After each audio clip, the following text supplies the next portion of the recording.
भगवान कह रहे हैं, कह रहे कि मेरे प्रेम प्राप्ति का रहस्य मेरे समीप रहना नहीं है। श्रवणात् दर्शनात् ध्यानान् मयि भावोऽनुकीर्तनात् न तथा सन्निकर्षेण प्रतियात ततो गृहान। गोपीजनों से कह रहे हैं, यही बात ब्राह्मण पत्नियों से भी कहा कि देखो, मेरे समीप रहने से वैसा प्रेम प्राप्त नहीं हो सकता जैसा श्रवणात्, मेरी लीला कथा सुनने से प्राप्त होता है। भगवान साधन बता रहे हैं कि इस पर प्रयत्नशील रहो तो तुम मुझे प्राप्त कर लोगे। श्रवणात् दर्शनात् ध्यानान् मयि भावोनुकीर्तनात्, इतने में ही हमारा समय पूरी दिनचर्या का जाना चाहिए। हमारी श्रवणेन्द्रिय सदैव नाम कीर्तन, प्रभु के गुण कीर्तन, प्रभु की लीला कथा सत्संग, इसके सुनने में लगी रहेगी चाहिए। अब अपने को प्रयास करना है कि श्रवणेन्द्रिय से और कुछ ना सुने।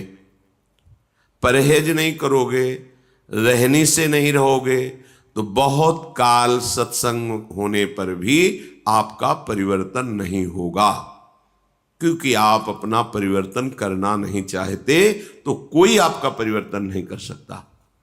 आप में जो ऊर्जा शक्ति है, चैतन्य शक्ति है, क्रिया शक्ति है, श्रवणाद, अपनी श्रवणेन्द्रिय को बस इतने पे सीमित कर लीजिए।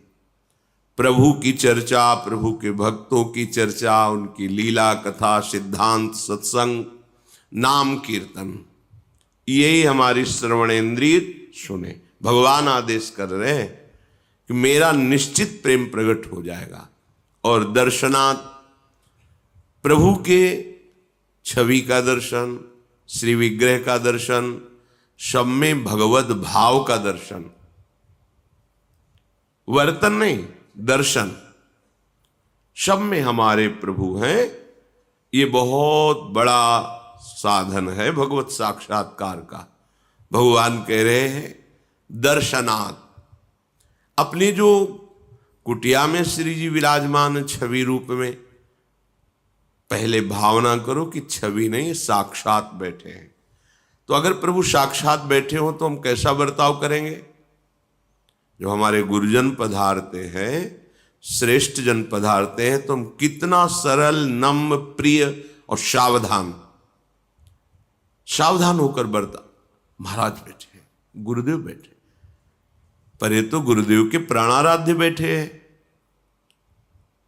हमारी सेवा में गुरुदेव भी हैं, आराध्य देव भी हैं। उनके सामने हम कैसा बर्ताव करते हैं? छवि मान के ना, इसीलिए छवि है। नहीं कहो सो कहां जहां प्रभु नाही, फिर वहां तो साक्षात रूप है। प्रभु का रूप विराजमान है, गुरुदेव का रूप विराजमान है। तो क्या हम अपनी कुटिया में संतोष करते हैं, ये मानते हैं कि हमारे गुरुदेव हमारे सामने बैठे, हमारे आराध्य देव हमारे सामने बैठे? नहीं, ये तो छवि है। तो फिर घूम आओ त्रिभुवन में, जहां साक्षात दर्शन मिले, फिर हमें बता देना। भावोनुकीर्तनात्, आपका भाव है मेरे प्रीतम का नाम कीर्तन हो, सुन रहे, डूब रहे उसमें, मेरे प्रीतम की चर्चा हो रही। आहा, अहो भाग्य, आज साधु समागम प्राप्त हुआ। अहो भाग्य, आज भगवत चर्चा सुनने को मिली। बड़े बड़े महापुरुषों ने जब आपस में भगवत चर्चा की तो एक दूसरे की वंदना कर रहे कि आज आपने मेरे आराध्य देव की चर्चा सुनाई। ओहो, धन्य है, आपने जो मुझे प्रदान किया उसके बदले में मैं कुछ नहीं दे पाता। आपने मुझे मेरे हरि का स्मरण कराया, हरि की चर्चा सुनाई। भाव, श्रवणात् दर्शनात्, अपनी कुटिया के ठाकुर के दर्शन करते हैं तो क्या आपको लगता है कि मैं भगवत दर्शन कर रहा हूं? नहीं, एक ऐसे बैठे हैं। क्या आप उनके सामने से जय बार निकलते हैं, तय बार प्रणाम करते हैं? देख लीजिए अपनी दिनचर्या में, झुक के प्रणाम मुद्रा में उनके मेरे ठाकुर बैठे हैं। बहुत सुंदर एक उपासक का भाव, एकांतिक में उसके यहां कोई महापुरुष पधारे रात्रि के 11 बजे, अपनी श्री जी का समय से शयन करा दिया था। भक्त हृदय, और वो भी संत हृदय। उन्होंने कहा यदि आपकी श्री जी शयन कर गई तो अब हम कुछ नहीं पाएंगे, जब श्री जी नहीं पाएंगे तो हम भी नहीं पाएंगे। भक्त की अद्भुत भावना कि हम अपनी अब श्री जी को जगा नहीं सकते क्योंकि वो शयन कर गई।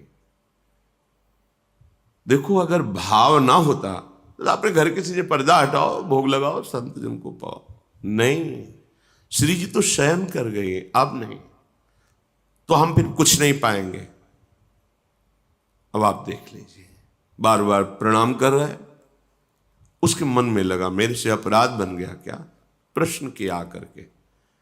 उस समय तो उसको जो उत्तर दिया, पर हृदय में हमें उसके प्रति बहुत ही अच्छी भावना, एक सुखद भावना कि अच्छा, श्री जी के प्रति ऐसा सत्यत्व भाव जागृत हो रहा है कि मेरी जी श्री जी शयन कर गए, अब मैं उन्हें उठा नहीं सकता, अब मैं उनके दर्शन आपको नहीं करा सकता।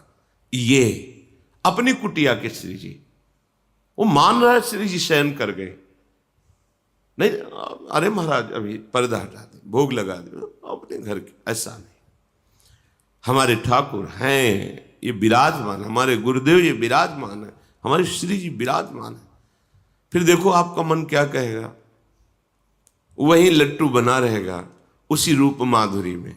धीरे धीरे, ये संतों के अनुभव की बात कहते हैं, वो छवि छवि नहीं रह जाती।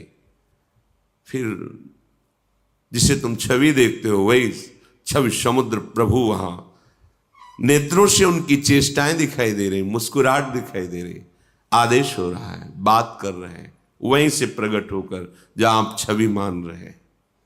इसलिए अवसर है जीवन को प्रेम रस में डुबोने का, तो भगवान आदेश करते हैं ध्यानान्मयी। जो आप सेवा में विराजमान के, इसी का ध्यान कीजिए, पूरी सेवा का। ये आचार्य चरण, ये प्राणाराध्य इष्ट देव, ये गुरुदेव, ये नाम से, जैसे सिंहासन में वैसे तुम्हारे हृदय आसन में या मस्तिष्क में समाये हुए हैं।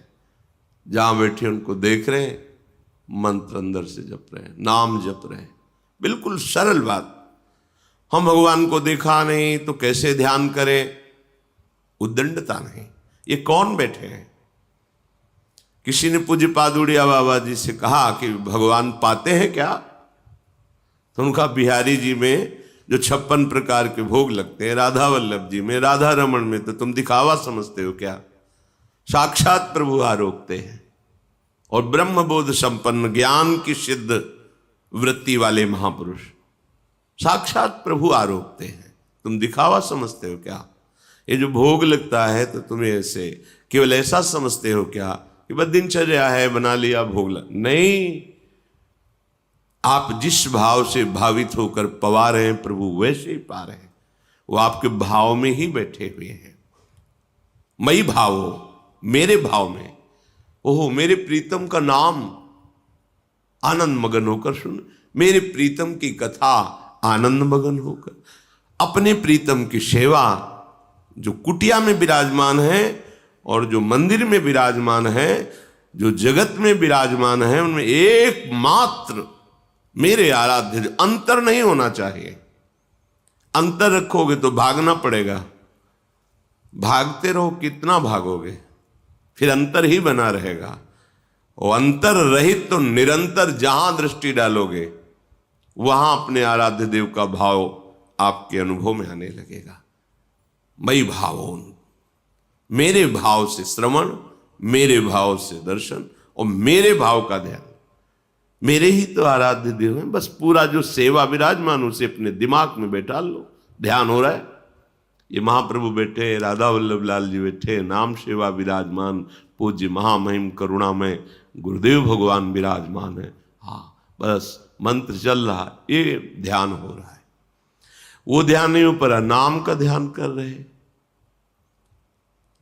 फिर प्रभु कह रहे हैं मेरे गुणों का कीर्तन करो, मेरे नाम का कीर्तन करो, मेरी रूप माधुरी का वर्णन करो, मेरे भक्तों की लीलाओं का गायन करो। इससे क्या होगा कि प्रतियात तुम्हारे हृदय में प्रेम प्रकट हो जाएगा। न तथा सन्निकर्षेण, मेरे समीप रहने से वैसा प्रेम नहीं होगा। देखो उद्धव जी समीप है ना, वैसा प्रेम कहां है। लेकिन भाव में डूबी हुई गोपीजन जब आंसुओं से अभिषिक्त कपोल करते हुए श्री कृष्ण को पुकारती हैं, उनके रूप का गान करती हैं, उनके जस का गान करती हैं, उनको देख करके ही, उनकी वाणी सुन करके, उनकी चरण रज में बैठकर उद्धव को जिन प्रेमानंद स्वरूप श्री कृष्ण का अनुभव हुआ, वो उनके समीप रहने पे नहीं हुआ। स्वयं भगवान कह रहे हैं न तथा सन्निकर्षेण प्रतियात ततो गृहान। तुम जाओ सब अपने गृह में रहते हुए, घर में रहते हुए मेरा कीर्तन करो, मेरा कीर्तन सुनो, मेरी सेवा करो, मेरे ध्यान में रहो, बस तुम्हें मेरा प्रेम प्राप्त हो जाएगा, वो जो मेरे समीप रहने से नहीं होता।